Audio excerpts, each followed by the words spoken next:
Magandang araw naman po sa mga gwapa at gwapo kong mga subscribers. Today we'll be going to Laia, Batangas.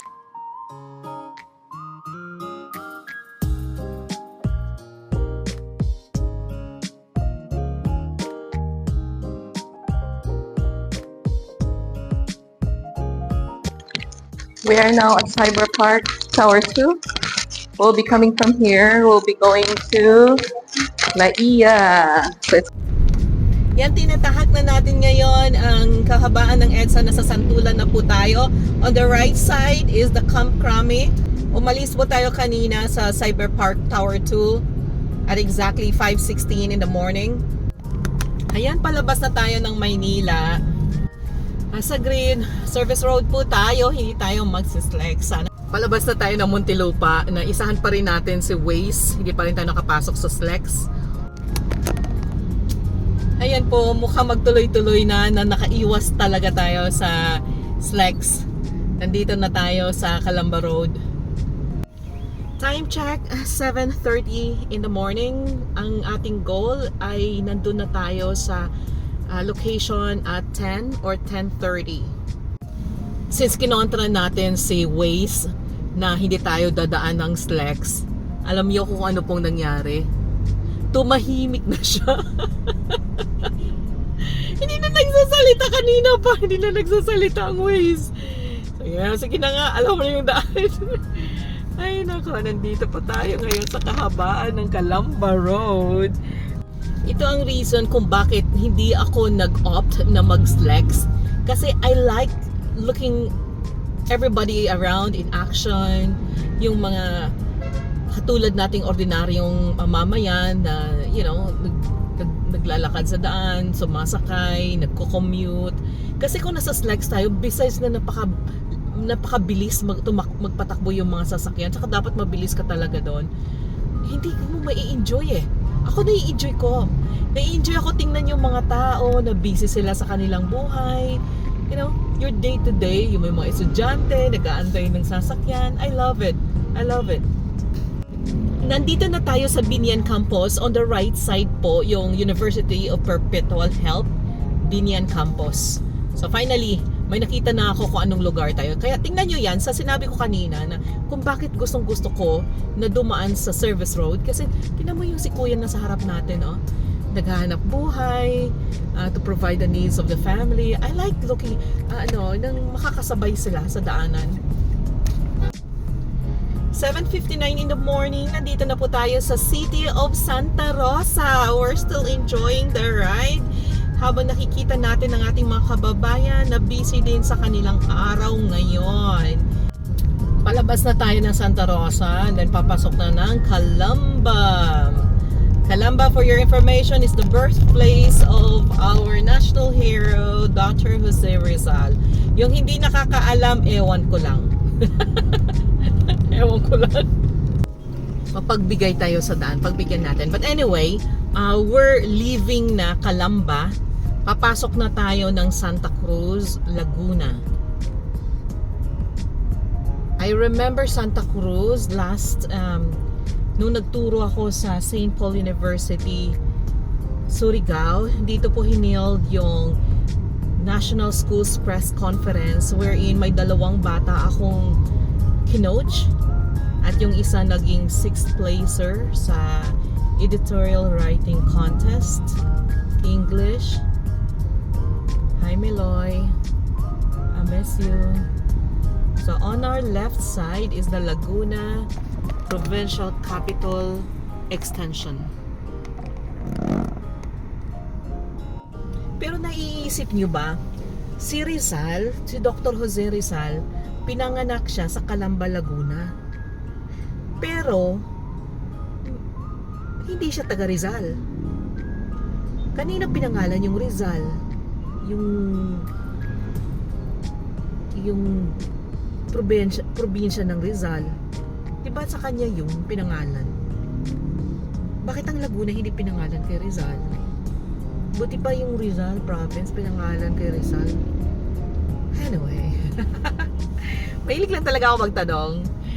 Although alam ko, mas maganda yung kapag-isip kayo. Ay, finally nagsalita na si ano. Nagsalita na si Waze. Hindi na siya tampo sa akin. Bati na kami ulit ni Waze. Ayan, maluwang na. Mukhang maaliwalas ng daanan. Hindi na ganun ka stop and go. Kasi medyo wala namang masyadong establishment dito. Palabas na talaga ito ng Laguna. Welcome to Los Baños. I remember. Los Baños Makiling Park, National Park. Sa ating right side, nandyan po yung Los Baños Makiling Park. Oh, Pajero. I love Pajero. Rest in peace po sa ililibing.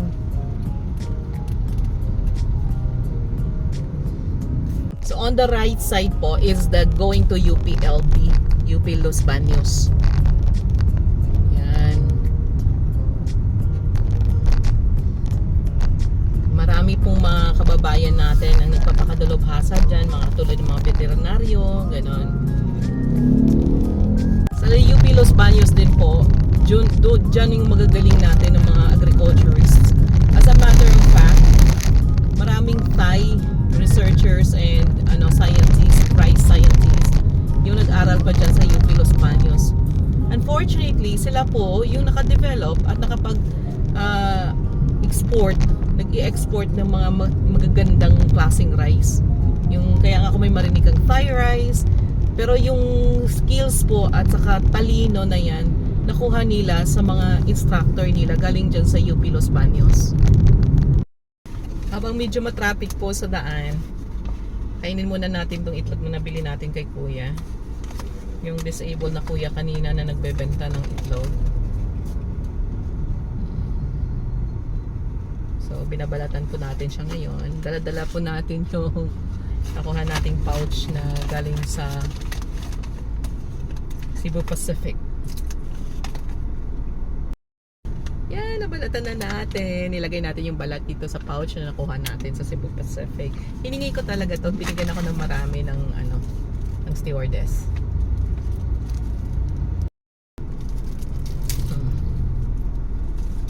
Ang matalinghagang scene. Parang wala kasing lasa yung itlog pag walang asin eh.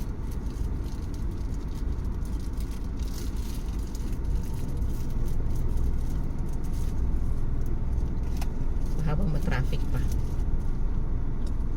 Buti na lang may naglalala ako kanina. Mag alas 12 na yun. Ay, 9:20 pa. 9:21 pa lang pala. So darating po tayo sa pupuntahan natin mga around 12 na siguro. Ano kasi gusto natin mag-ikot-ikot muna. Mag-joyride.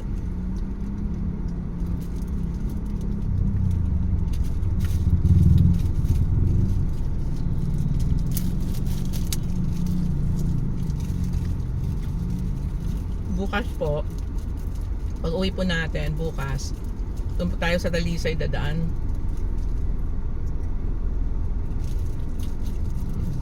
Buti naman naglako na ito eh.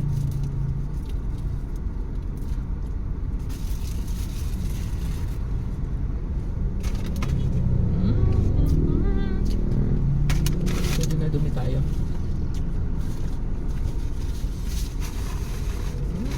Yun. Yun na. Hawak mo naman yung bela.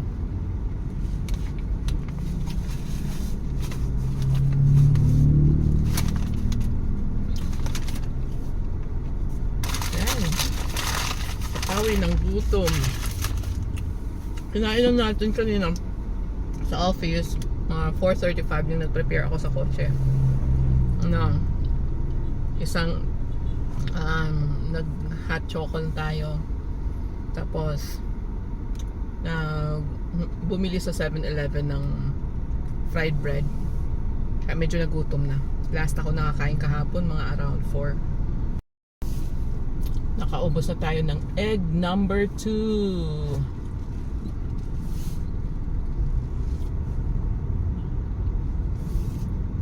Laking tulong talaga yung nakabili tayo.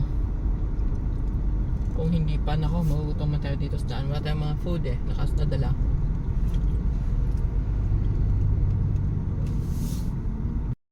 Yun, may patay din pala. Kaya pala nagka-traffic. May ililibing din. We are now in San Pablo City. Hindi tayo kanina naka-video ng konti kasi tumawag si KK. Nagkaroon daw ng stiff neck, umiiyak. She wants me to go home. Dito na naman tayo ngayon sa San Pablo, Laguna. Ito po yung mukha ng kanilang bayan. Paulino area. Parang barangay siguro yung Paulino. Time check, 10:55 in the morning.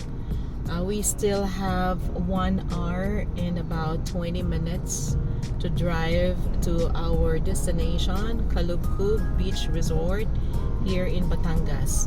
Pero nandito pa lang po tayo sa San Pablo. Alam mo, ang ginawa kasi natin, nag-joyride tayo. Duman tayo sa maraming mga bayan-bayan para makita natin. Well, kaysa magdaan tayo ng Slex, wala tayong ma-enjoy. Hindi natin makita. Few meters away from here, dadaanan na natin yung legendary na arco na yan na nagwe-welcome sa atin sa province ng Quezon. Although sa Batangas po tayo pupunta, pero the fact na ang dinaanan natin ay ibang route, sa Laguna route tayo, kaya dadaanan natin to. Ganyan. So, pag cross natin sa arco na yan, we are now in Quezon province. There we go. So, on the left side is the Escudero Farm. Rating tayo ng Quezon province. Welcome to Quezon.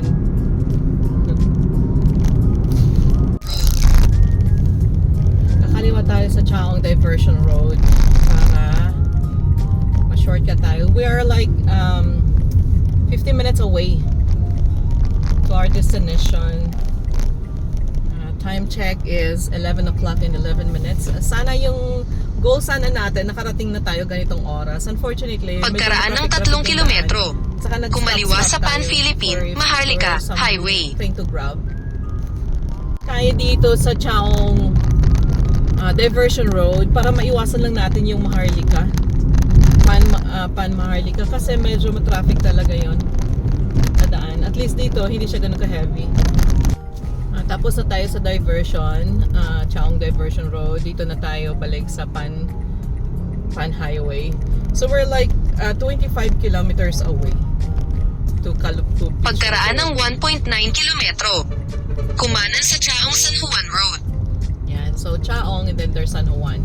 So that's where we're going, San Juan, Laia. Anyway, so ito na, San Juan Road na to. Chaong San Juan Road na to.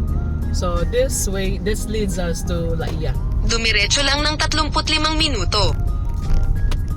It's actually about 24 kilometers away. It's 11:19 in the morning. So far dito sa Chaong San Juan Road, dire-diretso siya at saka wala talagang traffic. Unlike pag doon tayo sa Rosario, maraming traffic doon papasok ng Laia Road. So tingnan nyo, wala kang kalaban-laban, 2 lanes. Ayun. So San Juan Road na po to siya. Tingnan natin kung pagdating natin mamaya doon. So, and now welcome to San Juan, Batangas. So Laia, didiretso tayo. Ganito. So dito tayo diretso. Laia na to, Laia Road. The other side is the main. Okay, medyo rough pero putol lang to na daan. Okay. So may 2 lanes pa rin na daanan. Parang farm to market road lang siya. Makikita po ninyo talagang farm na farm ang dating ano sa both sides natin. Walang mga pananim kasi siguro sa tindi ng init. Yung daanan nilad naman dito medyo hindi ganun ka smooth pero okay pa rin siya. Walang problema kasi itong daanan na to parang farm to market road lang eh. Siguro medyo kalumaan na. Walang maintenance. Pero konti lang naman. It's not so bad. To Laia, straight ahead. Yun. Sa bayan ito ng San Juan. Nung nakalampas tayo doon sa gymnasium, medyo okay na dito yung daan. At saka both sides, marami ka na makitang mga resort, na may mga resorts dyan. So, basically, Laia, which is part of San Juan, stretch po yun siya ng dagat.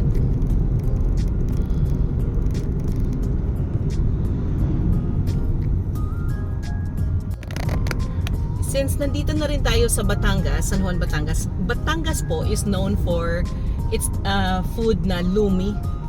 So, sa kanila po yung nag-origin yung lumi na yan. Batangas lumi. Kapag sinabi mong Batangas lumi, it's really good one. Pero may mga kung minsan, may mga kainan na hindi ganun kasarap. So, yun. Ay, may mga elders. Nandun nakita ko may mga elders.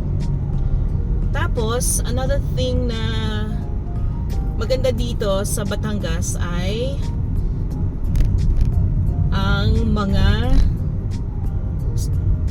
may mga attractions siya katulad ng ang Taal po, nakasasakop siya ng Batangas. Yung pinakamataas na statue ng Virgin Mary dito din makikita sa Batangas, at saka yung Fantasy Park, ganoon.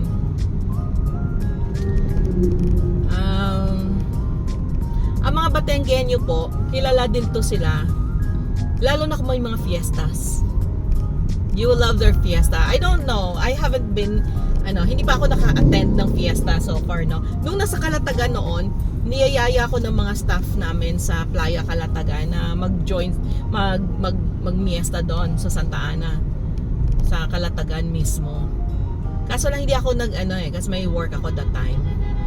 Hindi ko na appreciate pa kasi hindi nga ako naka-attend.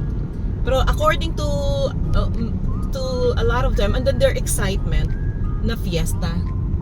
Kasi you can hop from house to house daw eh. Parang nasa probinsya din namin that you can hop from house to house. Pero mostly nangyayari lang yun sa mga baryo-baryo. Kaya nga nung nandun ako sa Calatagan, sa Santa Ana, Calatagan, talagang, ma'am, fiesta po. Ganon sila. What is other things that is known about Batangas? Yung kanilang accent ng pananagalog po. They don't have their own dialect, but it is Tagalog, but the accent is a little bit different. Kahit na tabi lang sila ng, kahit magkatabi lang to ng Quezon, but their accent is really a bit different. May tono. May ganon. Tapos, malawak kasi siya. Yung Batangas kasi napakalawak. Kaya hindi siya madaling ikutin. Gawa ng, katulad niyan, from here sa Laia, kasi may Playa Laia din dito. From Playa Laia, kung magbe-beach kami dito, kasi may clubhouse kami dito, kung magpa-Playa Laia ka, and if you wanted to go to Calatagan, it will be about 4 hours drive. Kaya hindi siya madali. Malayo sila sa isa't isa. Kahit na isang barangay lang, isang probinsya lang. And Batangas is part of Calabarzon. Region 4A. This road, ito yung isa sa mga nagustuhan ko dito pag pumunta ako ng Laia. Yan. Kalalampas lang po natin ng Pagkaraan ng 3.5 kilometro. Office. Kumaliwa. Kung wala ka pong property sa Batangas, kailangan mo pong dumaan doon at magbayad ng tourism fee. Parang ecological fee. Pero dahil may property po tayo sa Batangas, kaya dumiretso na lang tayo.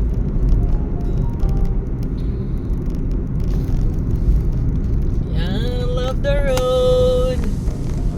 Let's take this longer video. I just love the road here. It's not perfect, but I don't know for one reason. Kasi siguro dahil straight to siya. Tapos alam mo yung niya, meron siyang sa gilid. Meron siyang sinkhole. Ano yung tawag nila doon? Yung daanan ng tubig sa ilalim. Kanal sa gilid. Alam mo naka-prepare siya for 4 lanes. Ito na yung stretch na to. Sa other side niyan, mga dagat na po yan. So kalugkob lang tayo. Mas malayo pa yung Playa Laia kesa dito. Dito na tayo, malapit na yan. Mga 1 kilometer na lang. Lumampas tayo. Yun, Kalubkub eh. Kalubkub. Kalubkub. Pagkaraan ng 500 metro, manatili sa kanan.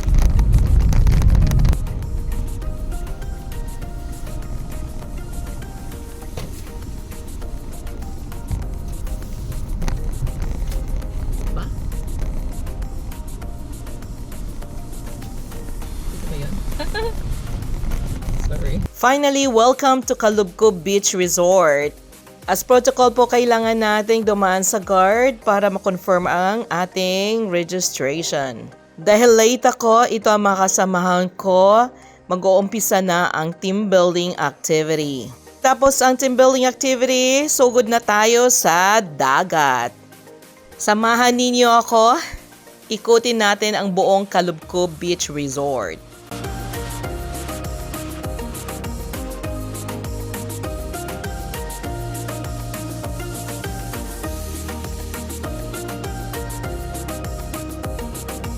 Honestly, I was not so impressed ng kanilang presentation sa dagat dahil hindi siya masyadong naalagaan at medyo may kadumihan ang kanilang dalampasigan. But in general, kung gusto nyo lang ng ingay ng dagat, maganda po siya. Minabuti nating magtambay sa harap ng dagat mula sundown at hanggang sunset, but hindi po tayo natulog dyan. Ito po pa umaga na, ganito po ang mukha ng Kalubkub Beach Resort. Maganda po siya yung presentation sa loob at ang isa sa mga nagustuhan ko dito ay yung kanilang accommodation para sa large or group activities. At the same time, may iba-iba silang swimming pool. Ito po yung saltwater swimming pool. Ito naman for family at ito'y chlorinated. Kaya you have an option kung anong gusto ninyo. Pwedeng magdagat, pwedeng chlorinated swimming pool, pwedeng saltwater swimming pool. Time to go home. Ito po siya ay pond. Pwedeng mag-fishing. Pero hindi na natin ginawa ito dahil kailangan na nating umuwi. Kailangan pa nating lakbayan ng ibang lugar. So meron silang basketball court at they have enough space for parking as well. So kung marami kayong sasakyan, walang problema. Ito po ay ang activity area nila. So marami pong mga activities na pwedeng gawin for team building activities. Nagustuhan ko po ang accommodation sa Kalubkub Beach Resort. Ang isang bagay lang po na hindi ko masyadong na-impress ay ang presentation ng dagat dahil mas medyo mataas po yung standard natin sa dagat. Siyempre, coming from the south, so iba po yung taste natin sa dagat. It's another well-spent day for KK Guapa. Please follow and subscribe KK Guapa for more adventures and road trips habang nagvi-visit po tayo ng iba't ibang tanawin dito sa Pilipinas. Subscribe KK Guapa!